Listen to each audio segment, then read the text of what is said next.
Hello students. So today's topic is hysteresis motor. So before beginning the topic, we will discuss about the different types of materials. So you don't have to write it, you just have to understand it. So जो अलग अलग type के materials हैं, basically 3 type के हम materials को consider कर सकते हैं. एक है diamagnetic, then paramagnetic and third one is ferromagnetic. तो डायामैग्नेटिक सब्सटेंसेस वो होते हैं जो मैग्नेट उसको हल्का सा रिपेल करता है. ठीक है, मतलब अगर कोई भी डायामैग्नेटिक मटेरियल हम मैग्नेटिक फील्ड में रख दें तो वो उसको रिपेल करेगा. तो gold, silver, copper, mercury, water, hydrogen, ये सब आपके diamagnetic. You can not feel it, but अगर आप बहुत सेंसिटिव इंस्ट्रूमेंट से हम मेजर कर सकते हैं, आप फील नहीं कर सकते, पर बहुत. Then we have paramagnetic substances. Paramagnetic substances are feebly attracted by a magnet. मतलब अट्रैक्शन होती है बट बहुत हल्की होती है. अगेन तो जैसे एलुमिनियम है, क्रोमियम है, तो ये भी हल्के से मैग्नेट से अट्रैक्ट होते हैं, बट अगेन वो बहुत थोड़ा होता है. You can not observe it, you need sensitive instruments to see that. Then we have ferromagnetic substances. Ferromagnetic substances को हम सिंपली मैग्नेटिक सब्सटेंसेस भी कह देते हैं, जैसे आयरन, कोबाल्ट, निकल. ठीक है, तो they are very strongly attracted by a magnet. वो बहुत ज़्यादा अट्रैक्ट करती है मैग्नेट उसको. एंड सेकेंड पॉइंट डायामैग्नेटिक में है कि when placed in a magnetic field the lines of force tends to avoid the substance. Means अगर हम किसी भी डायामैग्नेटिक मटेरियल को मैग्नेटिक फील्ड में रखते हैं, मतलब मैग्नेटिक फील्ड लाइंस जो किसी मैग्नेट की होंगी वो उसमें पास नहीं होना चाहेंगी, उसको अवॉइड करना चाहेंगी. ठीक है, पैरामैग्नेटिक में जो है the lines of force prefer to pass through the substance. ठीक है, वहाँ पे एयर के कंपैरिजन में पैरामैग्नेटिक की परमिबिलिटी ज़्यादा है, मतलब उसके थ्रू लाइंस प्रेफर करेंगी पास होना. फेरोमैग्नेटिक में the lines of force tends to crowd into the specific, मतलब मैक्सिमम लाइंस जो हैं वो फेरोमैग्नेटिक के थ्रू पास करेंगी. आगे हम फिगर में देखेंगे. तो यहाँ पे मैंने डायामैग्नेटिक मटेरियल है और ये एक्सटर्नल कोई मैग्नेट होगा, उसकी मैंने मैग्नेटिक फील्ड बना दी है. तो अगर डायामैग्नेटिक मटेरियल को मैंने इसके बीच में अगर मैं रखूँगी मैग्नेटिक फील्ड में, तो अब ये फील्ड लाइंस देखो एयर की से जाना ज़्यादा प्रेफर करेगी. ठीक है, इसके बजाय एयर से जाना ज़्यादा प्रेफर करेंगी ये लाइंस. तो हमने एक टर्म आप रिलेटिव परमिएबिलिटी के बारे में सुनते हैं. तो रिलेटिव परमिएबिलिटी क्या होती है? Permeability of material with respect to the permeability of air. ठीक है, तो डायामैग्नेटिक में जो एयर की परमिएबिलिटी है वो ज़्यादा है, मतलब एयर अपने through flux lines easily pass करा सकती है, और मटेरियल डायमैग्नेटिक मटेरियल की परमिएबिलिटी जो है वो इसके विद रिस्पेक्ट में कम है एयर की परमिएबिलिटी से. तो जो रिलेटिव परमिएबिलिटी डायमैग्नेटिक की आती है, जो इनकी रेशियो आएगी, अब ऊपर वाला कम है और नीचे वाला ज़्यादा है, तो ये आपकी लेस देन 1 आती है. ठीक है, डायमैग्नेटिक की जो परमिएबिलिटी है वो लेस देन 1 होती है. तो जो फील्ड आपकी ये लाइंस हैं they would prefer to pass through air, air से ज़्यादा प्रेफर करती हैं. तो जो लाइंस हैं वो कुछ इस तरह से बिहेव करेगी, मतलब बाहर की तरफ को स्ट्रेच आउट हो जाती है जो, और मैक्सिमम लाइंस एयर से जाना प्रेफर करेगी as compared to your material. Whereas in case of paramagnetic material, अगर हम पैरामैग्नेटिक किसी मैग्नेटिक फील्ड में रखा है तो जो लाइंस हैं वो एयर के बजाय इसमें मटेरियल से जाना ज़्यादा प्रेफर करेगी. ऑल तो बहुत कम डिफरेंस होगा दोनों की परमिएबिलिटी में. तो जो लाइंस हैं they would prefer to pass through this material, क्योंकि इसकी परमिएबिलिटी आपकी जो है वो ज़्यादा है. तो इसकी जो रिलेटिव परमिएबिलिटी है आप देख सकते हैं ये ग्रेटर देन 1 होगी, क्योंकि अब मटेरियल की परमिएबिलिटी इस केस में ज़्यादा होगी एज़ कम्पेयर टू एयर. क्योंकि पैरामैग्नेटिक हम जानते हैं स्लाइटली अट्रैक्टेड भी होता है, तो थोड़ा सा ये 1 से ज़्यादा होती है. ये आपको आप अपने रफ में नोट कर सकते हैं, सिलेबस में ये नहीं है, बट आगे हिस्टेरेसिस मोटर को समझने में ये बेसिक कंसेप्ट क्लियर चाहिए. फेरोमैग्नेटिक मटेरियल क्या होता है? फेरोमैग्नेटिक मटेरियल अगर हम मैग्नेटिक फील्ड में रखते हैं तो मैक्सिमम फ्लक्स लाइंस जो है वो इस मटेरियल के थ्रू पास करना प्रेफर करती हैं. ठीक है, तो इस तरह का आपका अपने थ्रू ये मटेरियल अपने थ्रू फ्लक्स लाइंस पास करवाता है। तो ये इसमें जो रिलेटिव परमेबिलिटी है वो 1 से बहुत ज़्यादा ग्रेटर होती है, ठीक है। तो ये अपने थ्रू पास नहीं करवाना चाहेगा क्योंकि एयर की ज़्यादा है, एयर से पास करेगा आपका फ्लक्स ज़्यादा, और पैरामैग्नेटिक में हमारा थोड़ा सा इसमें करेगा, और फेरोमैग्नेटिक में बहुत ज़्यादा लाइंस आपकी फेरोमैग्नेटिक मटेरियल से पास करेंगी। इसीलिए हमने देखते हैं हम जो कोर बनाते हैं ट्रांसफार्मर का या किसी भी मशीन का, तो हम यहाँ पे एक कोर के अराउंड वाइंडिंग को वाउंड करते हैं, ठीक है, क्योंकि कोर जो है वो उस फ्लक्स को इजी पाथ प्रोवाइड कर देता है पास करने के लिए, क्योंकि अभी इलेक्ट्रोमैग्नेट बन जाएगा जब आप करंट देंगे ये वाली वाइंडिंग।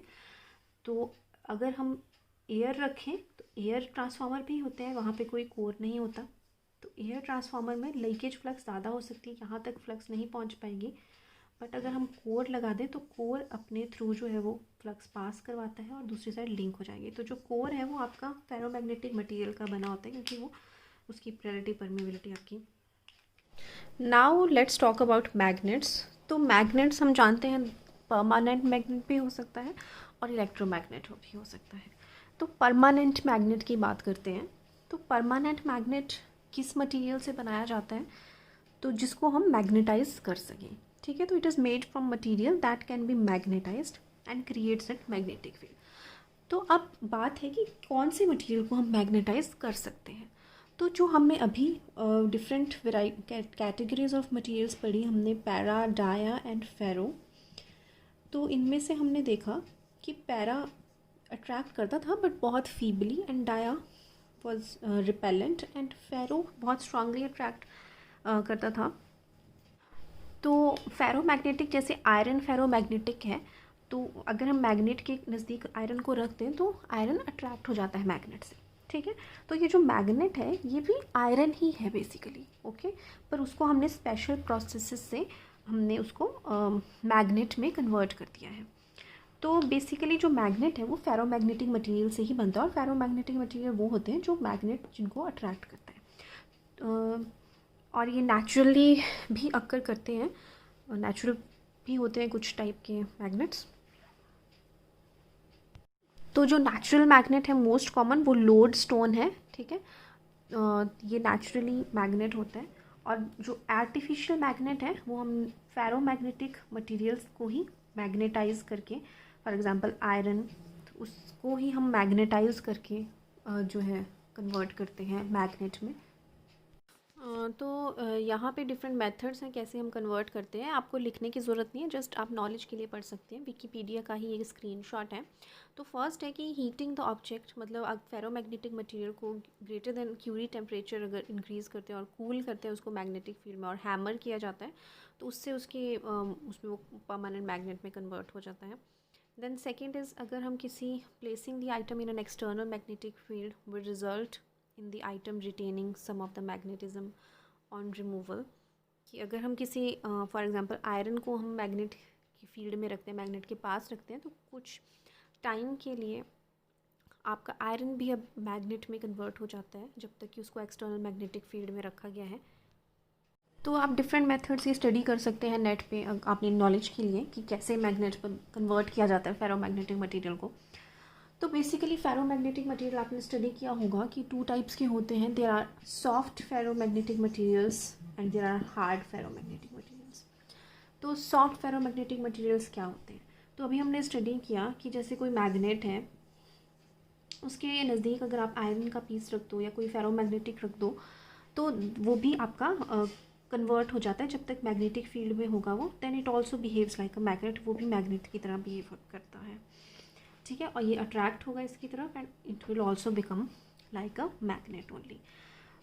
तो सॉफ्ट मटेरियल्स वो होते हैं कि अगर हम मान लो इस मटेरियल मैग्नेट को हटा दें तो अब जो यहाँ पे फेरोमैग्नेटिक मटेरियल होगा जो भी, वो अब उसकी मैग्नेटिक प्रॉपर्टी वैनिश हो जाएगी, ख़त्म हो जाएगी। मतलब जब तक कि वो मैग्नेटिक फील्ड में तब तक वो आपका मैग्नेट की तरह एक्ट करेगा, और जैसे ही हम मैग्नेट हटाएंगे तो अब वो अपनी नॉर्मल स्टेट में आ जाएगा। उनको हम सॉफ्ट फेरोमैग्नेटिक मटेरियल्स कहते हैं।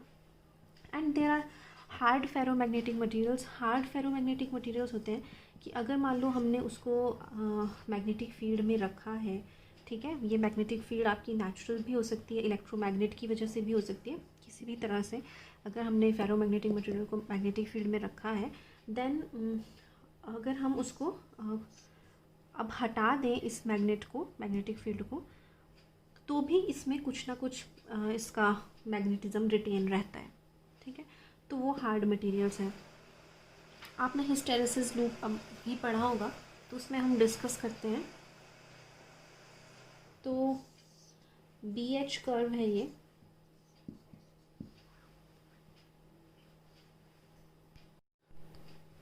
तो अब इसको हम ऐसे समझते हैं, सपोज अभी आप यहाँ पे ये एक फेरोमैग्नेटिक मटेरियल है, ठीक है, और इसके अराउंड हम एक कॉइल को बाउंड कर रहे हैं, और यहाँ पे हमने इसको हम करंट दे रहे हैं, ठीक है। तो अब यहाँ पे हम करंट पास करवाएंगे, तो जब इसमें करंट फ्लो करेगा तो ये जो कॉइल है ये भी मैग्नेट की तरह बन जाएगी, current carrying conductor acts like a magnet. तो अगर हम यहाँ पे फेरोमैग्नेटिक मटेरियल अगर हम नहीं भी अगर इंसर्ट करें तो भी ये मैग्नेट की तरह ही है। जो हमने एक फेरोमैग्नेटिक मटेरियल इसमें अंदर हमने बाउंड कर दिया, तो अब ये मैग्नेट क्योंकि फेरोमैग्नेटिक मटेरियल अब मैग्नेटिक फील्ड में है तो ये भी मैग्नेटाइज हो जाएगा, ठीक है। तो अब क्या होगा, हम एक ग्राफ प्लॉट करेंगे जो मैग्नेटिक फ्लक्स डेंसिटी और मैग्नेटाइजिंग फील्ड के बीच में है। तो जो मैग्नेटाइजिंग कंपोनेंट क्या है, करंट मैग्नेटाइज कर रहा है, तो ये डायरेक्टली प्रोपोर्शनल टू करंट है, ठीक है। और ये जो मैग्नेटिक फ्लक्स डेंसिटी इसमें प्रोड्यूस हो रही है, हम इस कोर की बात कर रहे हैं, वो है। तो अब क्या होगा, धीरे धीरे जब हम करंट को इसमें से इंक्रीज़ करवाएंगे तो ज़्यादा मैग्नेटिक इसकी डेंसिटी होगी, तो ये धीरे धीरे जैसे हम करंट इंक्रीज़ कर रहे हैं तो पी की वैल्यू भी इंक्रीज़ होगी, ठीक है, मैग्नेटिक इसकी स्ट्रेंथ भी इंक्रीज़ होगी। अब जब हम करंट को डिक्रीज़ करेंगे, ठीक है, डिक्रीज़ जब हम करेंगे और जब हम करंट ज़ीरो पे लाएंगे, तो जब हम करंट ज़ीरो पे लाएंगे तो होना चाहिए कि ये इसकी मैग्नेटिक फ्लक्स डेंसिटी भी ज़ीरो हो जाए जो ये मटेरियल है, बट एक्चुअल में ऐसा नहीं होता। जब हम करंट को ज़ीरो पे लाते हैं, देखो इस पॉइंट पे अब आप नोट करो, करंट ज़ीरो हो चुका है, ये वाला एक्सेस जो है वो H का है, डायरेक्टली प्रोपोर्शनल टू I, तो यहाँ पे ये करंट ज़ीरो हो चुका है, ठीक है, इस पॉइंट पे, बट B की वैल्यू अभी भी इतनी है। तो करंट अगर ज़ीरो भी हो गया तो भी इतना मैग्नेटाइजिंग उसमें कंपोनेंट अभी भी वो मैग्नेटाइज्ड है, तो इसको हम रेजिडुअल मैग्नेटिज्म कहते हैं, ठीक है। तो करंट के ज़ीरो होने के बावजूद भी जो उसमें मैग्नेटिक प्रॉपर्टी अभी भी रिटेन्ड है, ठीक है, तो ये रेजिडुअल मैग्नेटिज्म है और इसको हम रिटेंटिविटी कहते हैं, ओके, जितना उसने रिटेन करके रखा है। तो अगर हम अभी से डीमैग्नेटाइज करना चाहते हैं, ये मैग्नेट बन चुका है, तो हमें अब करंट की डायरेक्शन ज़ीरो से अब हमें उल्टी डायरेक्शन में करंट को पास करवाना पड़ेगा। तो नेगेटिव करंट जब हम देंगे तो इस पॉइंट पे जाके फिर आपका B की वैल्यू ज़ीरो हो रही है, तो ये जितना हमें करंट सप्लाई करना पड़ा उसको ज़ीरो लाने के लिए, तो ये वैल्यू आपकी कोएर्सिविटी होती है।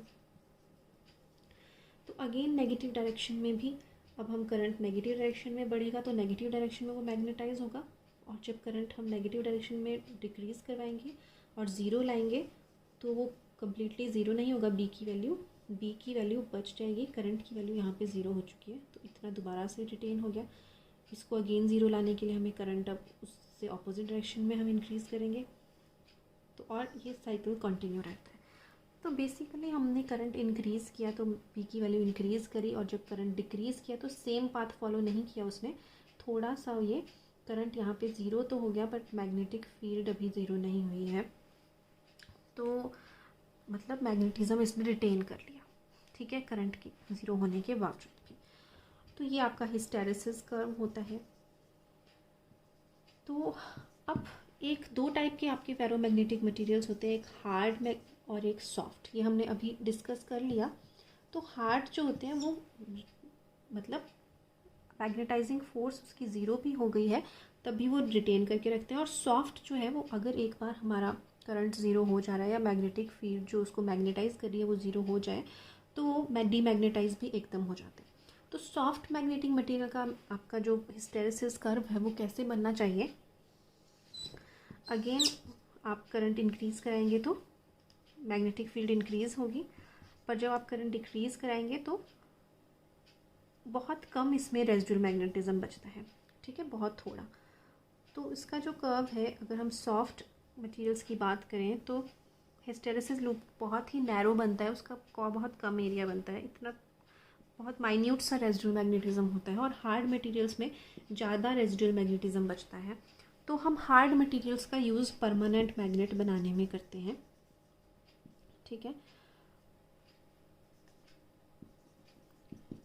परमानेंट मैग्नेट में हम हार्ड मटेरियल्स का यूज़ करते हैं।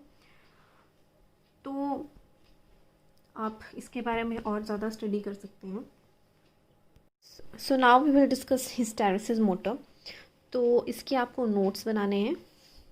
तो हिस्टेरेसिस मोटर एक सिंक्रोनस मोटर है, ठीक है, मतलब ये सिंक्रोनस स्पीड पे ही रन करता है।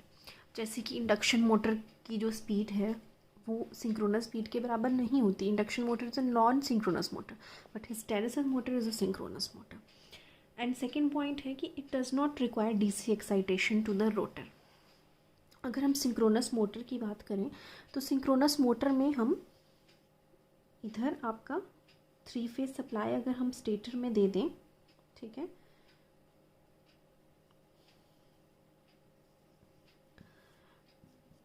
तो और हमें रोटर में भी डीसी सप्लाई देनी पड़ती है, ओके। तो जो सिंक्रोनस मोटर होता है वो डबली एक्साइटेड होता है, ओके। बट जो हिस्टेरेसिस मोटर है वो एक सिंक्रोनस मोटर की ही टाइप है, बट अनलाइक जो आप हम नॉर्मल सिंक्रोनस मोटर जो स्टडी करते हैं उसमें हम फील्ड में भी डीसी सप्लाई देते हैं और बाहर 3 फेज देते हैं। पर इंडक्शन मोटर की बात करें तो इंडक्शन मोटर में हम सिर्फ 3 फेज सप्लाई स्टेटर में देते हैं और रोटर में हमें कुछ भी सप्लाई देने की ज़रूरत नहीं होती है, ठीक है। तो 3 फेज इंडक्शन मोटर भी आपका सिंगली एक्साइटेड है, ओके। सिमिलरली हिस्टेरेसिस मोटर भी आपका जो है वो सिंगली एक्साइटेड है। रन तो वो सिंक्रोनस स्पीड पे करता है, बट उसमें आपको अपने फील्ड को डीसी एक्साइटेशन देने की ज़रूरत नहीं होती, जो कि एक नॉर्मल सिंक्रोनस मोटर में होती है, ओके। अब नेक्स्ट पॉइंट है, it can be both single phase और 3 फेज। सिंगल फेज भी हो सकता है और 3 फेज भी हो सकता है। अब हम पर सिलेबस में हम single phase synchronous motor discuss करेंगे, ठीक है। तो अब कंस्ट्रक्शन इसकी स्टडी करते हैं सबसे पहले। तो फर्स्ट पॉइंट है इसका stator. So stator is bound with 2 windings, main winding and auxiliary winding, ठीक है, क्योंकि ये सिंगल फेज़ है और सिंगल फेज़ में हमें पता है कि जो स्टेटर है उसमें हमें रोटेटिंग अगर फील्ड प्रोड्यूस करनी है तो हमें 2 फेजेस चाहिए, ठीक है। तो हम आप single phase motor induction motor में जैसे हम करते थे 2 वाइंडिंग्स की हेल्प से जिनमें फेज़ डिफरेंस होता था, तो वैसे ही इसमें भी हमें 2 वाइंडिंग्स बाउंड करनी पड़ेगी, main winding and auxiliary winding, जिसकी वजह से रोटेटिंग मैग्नेटिक फील्ड प्रोड्यूस हो।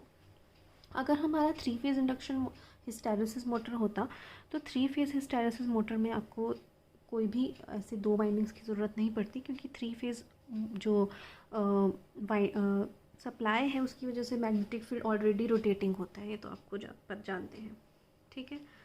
तो सिंगल फेज़ है इसलिए हमें 2 यहाँ पे हमें वाइंडिंग्स हमने रखी हैं, एक मेन वाइंडिंग और auxiliary winding to produce rotating magnetic field. और रोटेटिंग मैग्नेटिक फील्ड आपका शेडेड पोल टाइप से भी हम प्रोड्यूस कर सकते हैं। शेडेड पोल में हम जानते हैं कि इस तरह से एक स्लिट होता है और जो स्मॉलर पोर्शन है वहाँ पे एक कॉपर की रिंग रखी जाती है, तो उसकी वजह से भी हमें पता है, सेपरेट वीडियो मैंने बनाई है शेडेड पोल पे, कि 2 फ्लक्सेस प्रोड्यूस हो जाती हैं, एक जो इस वाले पोल में और एक इस कॉपर कॉइल में जो करंट इंड्यूस हुआ है उसकी वजह से 2 फ्लक्सेस बनती हैं। तो शेडेड पोल से भी हमारी रोटेटिंग बनती है, तो हम कोई भी मेथड यूज़ कर सकते हैं अपना रोटेटिंग फील्ड बनाने के लिए। उस तरह से हमारी स्टेटर की वाइंडिंग की जाती है। Now rotor. तो रोटर जो है वो सिलिंड्रिकल टाइप का होता है, ठीक है, जैसे स्टेटर है ये, तो इसके अंदर रोटर होगा, रोटर सिलिंड्रिकल टाइप होता है, स्मूथ सिलिंड्रिकल होता है। इसमें नॉन प्रोजेक्टेड पोल्स होते हैं, ठीक है। मतलब प्रोजेक्टेड पोल्स हो गया आपका इस तरह का स्ट्रक्चर, तो इसमें प्रोजेक्टेड पोल्स नहीं होते हैं, ये एक पूरा एक सिलिंड्रिकल फॉर्म में है, ठीक है। तो नॉन प्रोजेक्टेड पोल्स हैं इसमें, और ये made up of hard magnetic material है, ठीक है। हार्ड मैग्नेटिक मटेरियल हमने डिस्कस कर लिया, उसमें हिस्टेरेसिस लूप एरिया ज़्यादा होता है। तो अब कौन से मटेरियल का बना होता है, तो रिंग ऑफ कोबाल्ट और क्रोम स्टील, ठीक है। अब जो आपका रोटर है वो कैसे बना है, एक रिंग है इस तरह से, किसकी बनी है, कोबाल्ट और क्रोम स्टील की, ये हार्ड मैग्नेटिक मटेरियल है। और इनको, ये वाला आपका बाहर वाली जो रिंग है ये मैग्नेटिक मटेरियल हो गया, ये हार्ड मैग्नेटिक मटेरियल, और अंदर जो पोर्शन है वो नॉन मैग्नेटिक मटेरियल का होता है, क्योंकि हमें सिर्फ मैग्नेटिक मटेरियल आउटर पोर्शन में ही चाहिए। तो it is mounted on a non magnetic material. Ring है मैग्नेटिक और ये non magnetic, for example aluminium का बना होता है, और एक शाफ्ट पे इसको माउंट किया जाता है।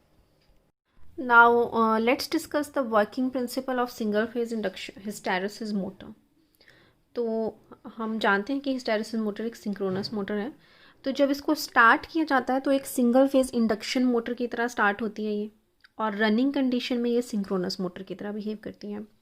तो लेट्स सी कैसे होता है ये। तो देखिए, सिंगल फेज हिस्टैरिसीस मोटर की बात कर रहे हैं, तो हम यहाँ पे सिंगल फेज सप्लाई देंगे, और यहाँ पे हम अगर देखिए सिंगल फेज सप्लाई को हम रोटेटिंग बनाने के लिए हम या तो 2 वाइंडिंग्स का यूज़ कर सकते हैं, एक मेन वाइंडिंग और एक ऑक्सिलरी वाइंडिंग, जैसे कि हम सिंगल फेज इंडक्शन मोटर्स में स्टडी कर चुके हैं। तो 2 वाइंडिंग्स की वजह से फेज डिफरेंस प्रोड्यूस हो जाएगा 2 फ्लक्सेस में, और रोटेटिंग फ्लक्स हमें मिलती है। तो ये तो हमें चाहिए कि हम रोटेटिंग फ्लक्स प्रोड्यूस कराएंगे, या तो हम इस तरह से करवा लो, या तो आप शेडेड पोल का यूज़ कर लो। तो अब जो फ्लक्स बनेगी वो रोटेटिंग होगी। तो अब उस रोटेटिंग फ्लक्स की वजह से जो यहाँ पे आपने रोटर है वो आपका सिलिंड्रिकल टाइप का है, और कोई उसमें वाइंडिंग नहीं है, सिर्फ बाहर वाला जो पोर्शन है वो आपका हार्ड मैग्नेटिक मटेरियल से बना है, और अंदर वाला नॉन मैग्नेटिक मटेरियल से बना है, और इस तरह से शाफ्ट में माउंट होगा, इसमें कोई वाइंडिंग नहीं है। तो जब रोटेटिंग फ्लक्स इस रिवॉल्व करेगी तो अब इस सॉलिड पोर्शन में आपके एडी करंट्स प्रोड्यूस होंगे, ठीक है। अगर वाइंडिंग होती तो वाइंडिंग में करंट्स प्रोड्यूस हो जाने थे, जैसे कि आपके इंडक्शन मोटर का प्रिंसिपल है, पर ये एक सॉलिड स्ट्रक्चर है तो उसमें एडी करंट्स प्रोड्यूस हो जाते हैं। और एडी करंट्स आपकी इस तरह से सर्कुलेटिंग करंट्स होते हैं, जो मेटल जो सॉलिड बॉडी है उसमें सर्कुलेटिंग टाइप के करंट्स होते हैं। तो अब वो करंट्स प्रोड्यूस होंगे, और बाहर वाली फील्ड हम जानते हैं कि रोटेटिंग है, तो अब ये भी करंट कैरिंग कंडक्टर हो गया एक तरह से, placed in a magnetic field, उस पर भी फोर्स लगेगी, और ये चाहेगा कि इसमें एडी करंट्स क्यों प्रोड्यूस हुए थे, क्योंकि बाहर वाला फ्लक्स रोटेटिंग था, तो ये अपने थ्रू उस चेंज को मिनिमाइज़ करना चाहेगा। और जैसे इंडक्शन मोटर का प्रिंसिपल होता है, ये भी जिस डायरेक्शन में आपकी फ्लक्स रोटेट कर रही होगी उसी डायरेक्शन में ये रोटेट करेगा। अभी हम सिर्फ एडी करंट का कॉन्सेप्ट स्टडी कर रहे हैं, मतलब ये किस तरह से बिहेव कर रहा है इस वक्त, सिंगल फेज इंडक्शन मोटर की तरह बिहेव कर रहा है। नॉर्मल जैसे सिंगल फेज इंडक्शन मोटर होता है उसी तरह से ये स्टार्ट होगा। एडी करंट्स की वजह से इसमें फोर्स लग जाएगी, मतलब, और हम जानते हैं कि एडी करंट उस डायरेक्शन में इंड्यूस होंगे कि वो अपने थ्रू उस जिस कॉज ने उसको प्रोड्यूस करा एडी करंट को, उसको अपोज करने की कोशिश करेगा। तो एडी करंट क्यों प्रोड्यूस हुए थे, क्योंकि रोटेटिंग फील्ड की वजह से। तो ये अपने थ्रू रोटेटिंग फील्ड की वजह से जो चेंज हो रहा था उसको मिनिमाइज़ करने के लिए ये भी उसी डायरेक्शन में घूम जाएगा। बट इस वजह से जो आपकी स्पीड है वो कभी भी सिंक्रोनस स्पीड के बराबर नहीं हो सकती है, क्योंकि जब ये सिंक्रोनस स्पीड के बराबर अगर होगी तो उस टाइम तो एडी करंट प्रोड्यूस होना बंद हो जाएंगे, क्योंकि उस टाइम अगर ये भी उसी स्पीड से रोटेट कर गई जिस स्पीड से आपकी रोटेटिंग फ्लक्स रोटेट करिए, तो इन दोनों में कोई भी फ्लक्स चेंज नहीं होगा, और इसमें कुछ भी एडी करंट्स इंड्यूस नहीं होंगे, ठीक है। तो आपको पता है कि इंडक्शन मोटर कभी भी सिंक्रोनस स्पीड पे रोटेट नहीं कर सकती, तो इस तरह से ये स्टार्ट होता है एक इंडक्शन मोटर की तरह, जो इसमें एडी करंट प्रोड्यूस होते हैं। बट अब हमने यहाँ पे क्या चेंज किया हिस्टैरिसीस मोटर में, कि हमने यहाँ पे बाहर जो आउटर रिंग है उसमें एक हार्ड मैग्नेटिक मटेरियल की हमने ये रिंग बनाई है। तो अब हार्ड मैग्नेटिक रिंग से क्या होगा वो देखते हैं। सबसे पहले मैं एक रोटेटिंग आपको फील्ड बता देती हूँ बाहर जो आपके स्टेटर का है। तो स्टेटर की वजह से हमने अभी देखा कि स्टेटर का जो फ्लक्स है वो रोटेटिंग है, मतलब इस तरह से ये रोटेट कर रहा है। ओके, नॉर्थ साउथ पोल्स इसके रोटेट कर रहे हैं। अब यहाँ पे एक मैग्नेटिक मटेरियल, सपोज हमने आयरन रखा है, तो हम जानते हैं कि अगर मान लो कोई भी मैग्नेट है, उसके नियर अगर हम आयरन पीस लाते हैं कोई, ठीक है, आयरन भी एक मैग्नेटिक मटेरियल, तो साउथ के पास वहाँ पे नॉर्थ बन जाता है और दूसरी साइड साउथ बनता है, साउथ के ऑपोजिट नॉर्थ बनता है। ओके, तो यहाँ पे ये एक इस तरह से शाफ्ट पे माउंटेड है। तो अब यहाँ पे ये रोटेटिंग फील्ड है, तो यहाँ पे नॉर्थ है, तो नॉर्थ के सामने यहाँ पे क्या बन जाएगा इस मैग्नेटिक मटेरियल में, साउथ बन जाएगा, और साउथ के सामने आपका नॉर्थ बन जाएगा, राइट। तो अब क्योंकि ये हार्ड मैग्नेटिक मटेरियल है, तो इसमें क्या है, रिटेंटिविटी है, मतलब जब इसमें मैग्नेटाइजिंग फोर्स जब ज़ीरो भी हो जाएगी तब भी अपने थ्रू ये मैग्नेटिज्म रिटेन करके रखता है। ठीक है, तो यहाँ पे इसको मैग्नेटाइज क्या कर रहा है, बाहर स्टेटर का फ्लक्स कर रहा है इसको मैग्नेटाइज। तो जब ये मान लो अब ये रोटेट कर रहा है, अब जब ये आगे पहुँच गया, पर क्योंकि ये हार्ड मैग्नेटिक मटेरियल का है तो इसके पोल्स अभी भी इसमें यहाँ पे साउथ थोड़ा सा बच जाएगा। ठीक है, ये इसकी मैग्नेटिक फ्लक्स मैंने ग्लास पे बनाई है, तो मैग्नेटिक फ्लक्स तो आगे मूव कर गई, पर इसमें पोल आपका अभी भी बच गया। तो अब देखिए यहाँ पे साउथ है और इधर नॉर्थ है, तो ये इसकी तरफ अट्रैक्ट हो जाएगा, क्योंकि साउथ और नॉर्थ अट्रैक्ट हो जाता है, तो इस तरह से मूव कर जाएगा ये। ठीक है, तो अगेन इस कंसेप्ट से, क्योंकि इसमें थोड़ा सा रिटेंटिविटी बच गई है, तो ये इसको चेज करता है। ठीक है, अगर ये इसमें रिटेंटिविटी नहीं होती, ठीक है, अगर हम नॉर्मल इसमें मैग्नेटिक मटेरियल का ये बना होता, तो इसमें हिस्टैरिसीस टॉर्क प्रोड्यूस नहीं होना था, सिर्फ एडी करंट प्रोड्यूस होना था, और ये कभी भी सिंक्रोनस स्पीड से रोटेट नहीं कर पाना था। क्योंकि देखिए, जब अगर मान लो अब अगर ये एक सॉफ्ट मैग्नेटिक मटेरियल का है, मतलब उसमें कोई भी रिटेंटिविटी नहीं है, तो जैसे यहाँ पे नॉर्थ आया, तो यहाँ पे इस तरह से जब ये इस तरफ को मूव कर जाएगा, तो यहाँ पे ये पोल भी ख़त्म हो जाएंगे। ठीक है, यहाँ पे कोई रोटेंटिविटी इसका रिटेन नहीं होगा ये मैग्नेटिज्म। अब बस इसके सामने वाला पोल आपका साउथ बन जाएगा और यहाँ पे नॉर्थ बन जाएगा। ठीक है, और आगे को मूव करेगा ये, तो इसके पोल उसी वक्त ख़त्म हो जाएंगे, और जिस तरफ ये मूव करेगा वहाँ पे इस तरफ साउथ बनेगा और इस तरफ नॉर्थ बन जाएगा। मतलब पहले का लैग नहीं बचेगा और ये आगे को मूव नहीं करेगा, ऑल्दो मैग्नेटाइज तो ये होगा ही होगा। ठीक है, क्योंकि सिलिंड्रिकल शेप का है, तो ये उस पर उस वजह से कोई फोर्स नहीं लगेगी। तो हमने देखा कि यहाँ पे दो वजह से आपका टॉर्क प्रोड्यूस हो रहा है, एक तो एडी करंट्स भी प्रोड्यूस हो रहे हैं और एक हिस्टैरिसीस टॉर्क भी प्रोड्यूस हो रहा है, जो कि इसमें पोल्स रिटेन रह जा रहे थे, उसकी वजह से जो अट्रैक्शन हो रही है। तो एडी करंट की वजह से वो स्टार्ट तो हो जाएगा, पर हिस्टैरिसीस की वजह से वो सिंक्रोनस स्पीड पे रोटेट कर जाएगा, क्योंकि वो उसको उसी स्पीड पे चेज करेगा जिस स्पीड पे वो रोटेट कर रहे होंगे। तो एक बार अगर मान लो जब आपका हिस्टैरिसीस मोटर सिंक्रोनस स्पीड पे जब रीच कर जाता है, तो उस टाइम आपका एडी करंट की वजह से कोई भी टॉर्क प्रोड्यूस नहीं होता, क्योंकि सिंक्रोनस स्पीड पे एडी करंट टॉर्क नहीं होता है, उस टाइम सिर्फ हिस्टैरिसीस की वजह से टॉर्क प्रोड्यूस होता है। तो इसलिए हम इसको हिस्टैरिसीस मोटर कहते हैं। आगे हम थ्योरी देखते हैं। So you can write down the theory that it is started as a single phase induction motor and runs at a synchronous motor. So सबसे पहले क्या होता है, मेन और ऑक्सिलरी वाइंडिंग को सप्लाई दी जाती है रोटेटिंग मैग्नेटिक फील्ड प्रोड्यूस करवाने के लिए। अब due to this rotating field eddy currents induce होते हैं रोटर में, और उनकी डायरेक्शन ऐसे होती है कि अपने कॉज को अपोज करना चाहेंगे, मतलब रोटर उसी डायरेक्शन में घूमना स्टार्ट कर देगा। ठीक है, तो in such a direction that it opposes the car force producing it. Therefore rotor starts rotating in the same direction. ठीक है, जिस डायरेक्शन में आपका फील्ड रोटेट कर रहा है, ये सेम प्रिंसिपल है जैसे सिंगल फेज इंडक्शन मोटर का था. और ऑल्सो इस रोटेटिंग फील्ड की वजह से अब पोल्स बन जाएंगे हार्ड मैग्नेटिक रोटर में, क्योंकि हमें पता है जैसे मैग्नेटिक रोटर, मैग्नेटिक मटेरियल क्या होता है, और जैसे ही उसको हम मैग्नेटिक मटेरियल को हम मैग्नेट के करीब रखते हैं तो उसमें पोल्स बन जाते हैं. नॉर्थ लाएंगे तो वहाँ साउथ बन जाता है. तो दिस रोटेटिंग फ्लक्स की वजह से उस हार्ड मैग्नेटिक मटेरियल में भी पोल्स इंड्यूस हो जाएंगे, जैसे आयरन में होता है मैग्नेट जब नज़दीक लाते हैं. तो अब पोल्स तो इंड्यूस हो गए, बट हार्ड मैग्नेटिक की वजह से इसमें रिटेंटिविटी प्रॉपर्टी है. तो जब रोटेटिंग मैग्नेटिक फील्ड आगे मूव कर गया तब भी वो पोल्स रिटेन रहेंगे थोड़ी देर के लिए. तो due to retentivity this induced poles stay a little bit longer. ठीक है, थोड़ी वो रिटेन रहेंगे even after rotating field has move forward. Rotating field आगे भी जा चुकी है तब भी वो रिटेन रहेंगे.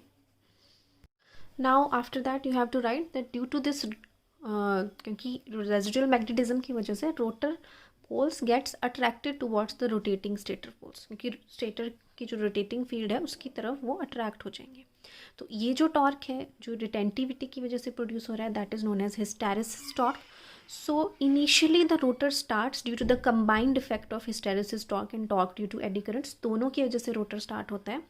बट जब स्पीड सिंक्रोनस स्पीड तक पहुंचने वाली होती है तब स्टेटर की पुल स्पीड सिंक्रोनस स्पीड के बराबर हो जाती है.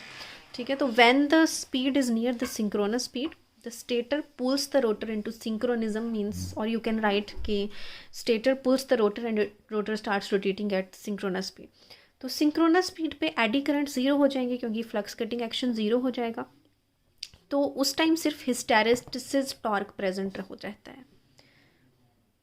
Only hysteresis torque is present at synchronous speed. So अगर कोई रेजिडुअल मैग्नेटिज्म नहीं होती तो स्टेटर पोल्स और रोटर पोल्स हमेशा एक ही के सामने मतलब फेस करेंगे दो एक दूसरे को, तो हमेशा अलाइंड होंगे वो. ठीक है, तो उस टाइम कोई टॉर्क डेवलप नहीं होगा. तो if there is no residual magnetism stator poles and rotor poles are always aligned and no torque is developed. जितनी ज़्यादा रिटेंटिविटी होगी उतना ही ज़्यादा टॉर्क डेवलप होगा. Higher the retentivity greater the torque developed.